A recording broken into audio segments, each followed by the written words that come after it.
আসসালামু আলাইকুম। ধরেন আপনার এলাকায় এই মুহূর্তে আপনার পাশ দিয়ে বয়ে চলা নদীতে একটা লাশ ভেসে উঠলো। তখন আপনি তৎক্ষণাৎ পুলিশকে খবর দিলেন যে এই লাশটাকে উদ্ধার করার জন্য, যে এই লাশটা এসে উদ্ধার করে পোস্টমর্টেম করে যে আইনগত প্রক্রিয়া আছে সেগুলো মেনটেন করার জন্য পুলিশ আসলেন।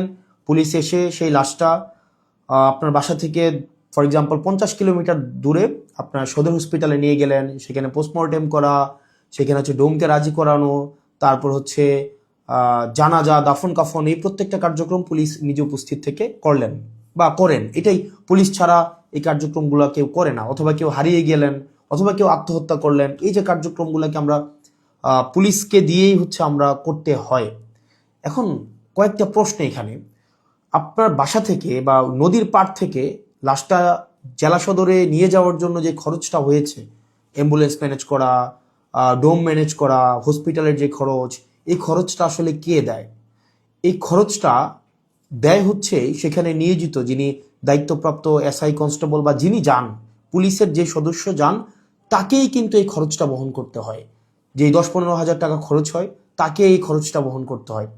যদিও সরকারি নিয়ম আছে যে এই খরচটা ফেরত দেওয়া হয়, কিন্তু যেই টাকা খরচ হয় আর যেই টাকা ফেরত দেওয়া হয়, ফর এক্সাম্পল 10,000 টাকা যদি খরচ হয়, সেখানে ফেরত দেওয়া হয় 500, 800, 1,000, 2,000 টাকা। তো সেটা দেখা যায় খরচ হওয়ার তুলনায় প্রাপ্তির যেই ব্যবধান, সেটা দৃশ্যমান অনেক বেশি ব্যবধান। তো এই পুরো খরচটা কিন্তু পুলিশকেই বহন করতে হয়।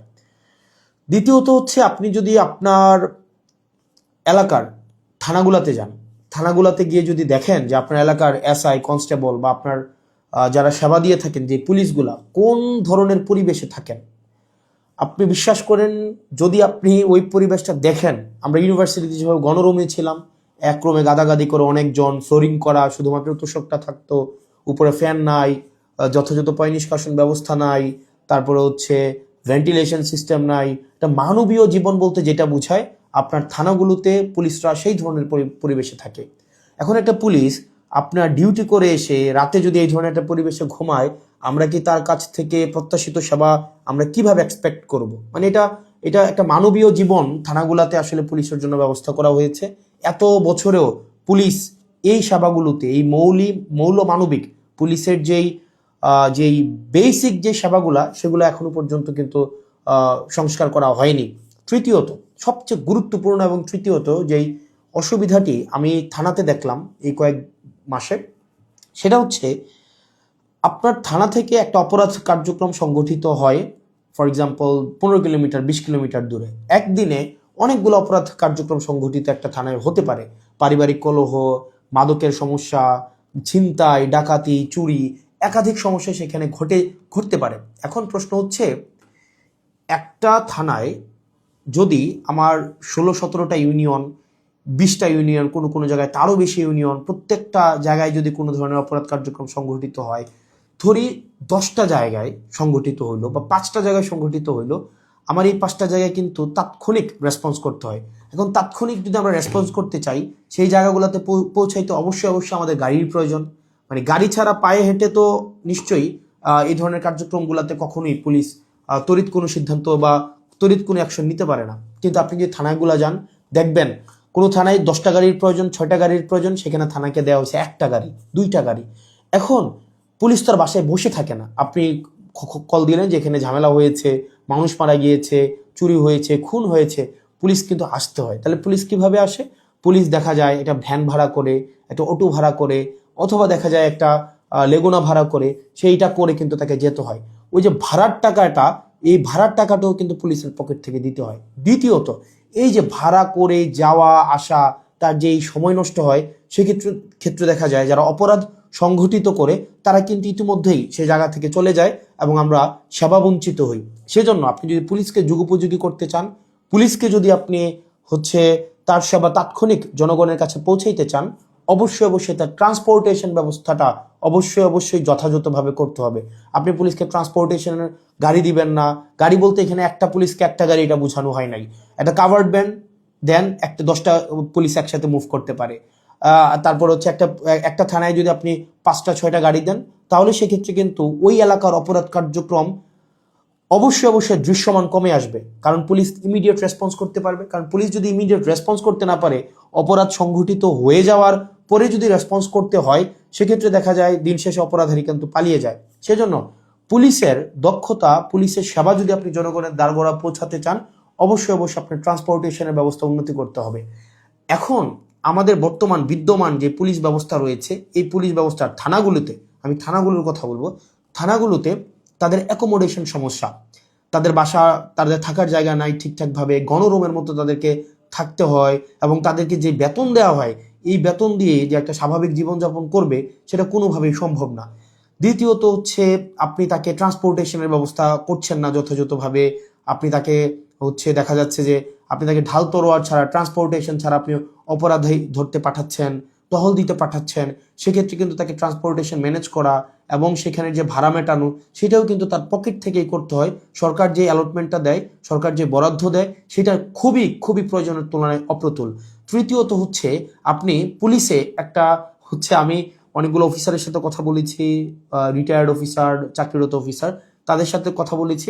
পুলিশে ম্যানেজ করে নেওয়া একটা কালচার আছে, ম্যানেজ করে নেওয়া একটা কালচার। ফর এক্সাম্পল, আপনি কনস্টেবলকে পাঠাইলেন কোনো একটা জায়গায় আসামি ধরার জন্য, সেখানে 5,000 টাকা খরচ হবে যে আসামিটা ধরতে, ট্রান্সপোর্টেশন কস্ট বা তদন্ত এই জায়গাগুলোতে।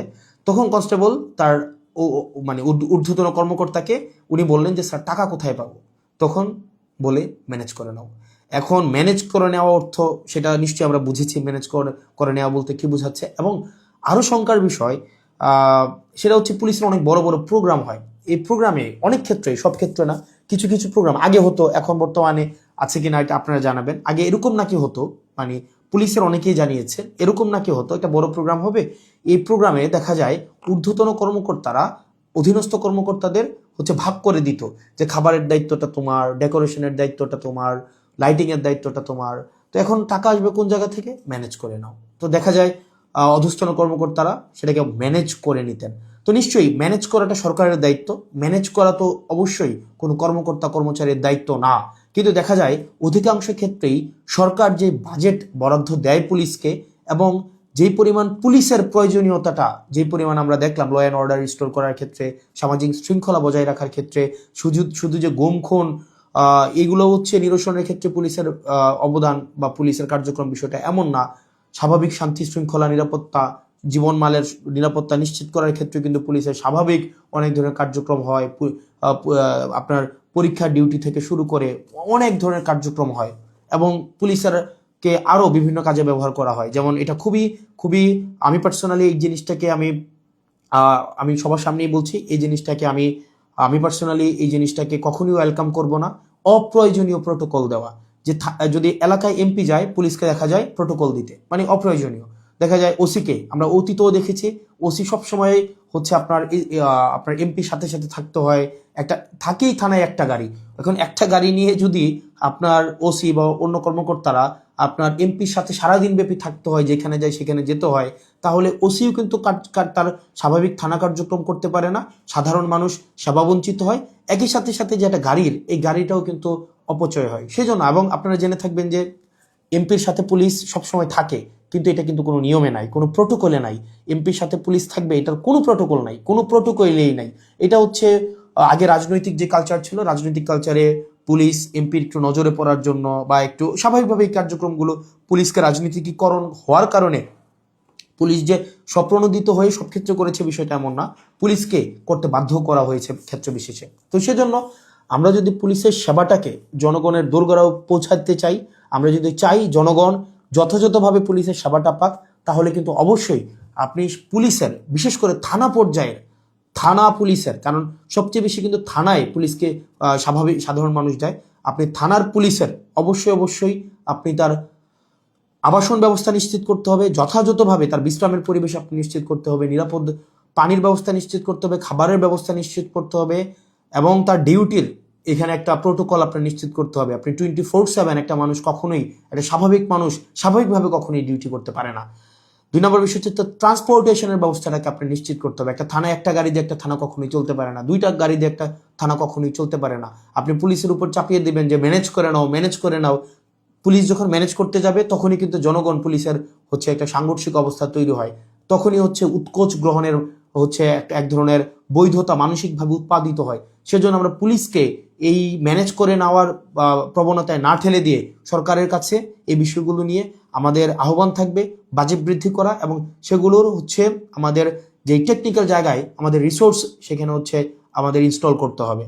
তৃতীয়ত তার মানে অ্যাকোমোডেশন, তারপর হচ্ছে ট্রান্সপোর্টেশন, আর হচ্ছে 3 নাম্বার যেটা হচ্ছে অযাচিত যেই রাজনীতিকীকরণের যে বিষয়টি রয়েছে সেটি থেকেও পুলিশকে আমাদের মুক্তি দিতে হবে।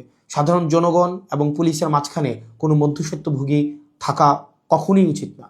তো আমরা পুলিশের কখনোই, আমরা শুরু থেকে, আপনি যদি যান আমার টাইমলাইনে এখনো আছে যে অগাস্ট থেকে 2024 অগাস্ট থেকে পুলিশের যেই টেকনিক্যাল হচ্ছে রিসোর্স ইনস্টল করা, তাদেরকে সেটাকে এনরিচ করা, পুলিশকে জনমুখী করা, রাজনৈতিক প্রভাবে বলের বাহিরে নিয়ে যাওয়া, তাদের আবাসন, স্বাস্থ্য, চিকিৎসা সেগুলো যেন যথাযথ হয় সেটি নিশ্চিত করা, তার পেশাদারি যেই ব্যয় হয় সেই পেশাদারি ব্যয় যেন সরকারি খাত থেকে হয়, তাকে যেন সেটির জন্য ম্যানেজ করা কালচারে না যেতে হয়, সেটির জন্য কিন্তু আমরা গুরুত্ব দিচ্ছি। সেজন্য আমরা সংসদে এই বিষয়গুলো নিয়ে কথা বলবো যদি আল্লাহ সুযোগ করে দেয়, এবং যেহেতু সুযোগ করে দিয়েছে একই সাথে সাথে সরকারের কাছে বা মানুষের কাছেও যে এই যে পুলিশের, আমরা যে তৃণমূলের পুলিশের যে জটিলতাগুলো সেগুলো আমার কাছে মনে হয়েছে সবার জানা উচিত, যেহেতু থানাগুলোকে আমরা এখন খুব ক্লোজলি দেখছি, সেজন্য সবাইকে জানানো। আর পুলিশের প্রতি আমাদের সবসময় সংবেদনশীলতা রয়েছে, এবং আমরা চাই পুলিশ জনগণের হয়ে উঠুক, কোনো রাজনৈতিক দলের না, পুলিশ হয়ে উঠুক সবার। পুলিশের সাথে জনগণের সম্পর্ক থাকবে হৃদ্যতার, এবং প্রত্যেকটা মানুষ যেন ভয়হীনভাবে সেখানে অভিযোগ জানাতে পারে, এবং অপরাধী নির্মূলে পুলিশ সবসময় যেন সুদৃঢ় ভূমিকা পালন করতে পারে রাজনৈতিক যে কোনো প্রভাবের ঊর্ধ্বে উঠে। পুলিশের আবাসন সমস্যা, ট্রান্সপোর্টেশন সমস্যা, পুলিশের বাজেট বৃদ্ধি এবং পুলিশের ম্যানেজ করে নেওয়া কালচার থেকে পুলিশকে অবশ্যই মুক্তি দিতে হবে। আসসালামু আলাইকুম রহমতুল্লাহি ওয়া বারাকাতুহু।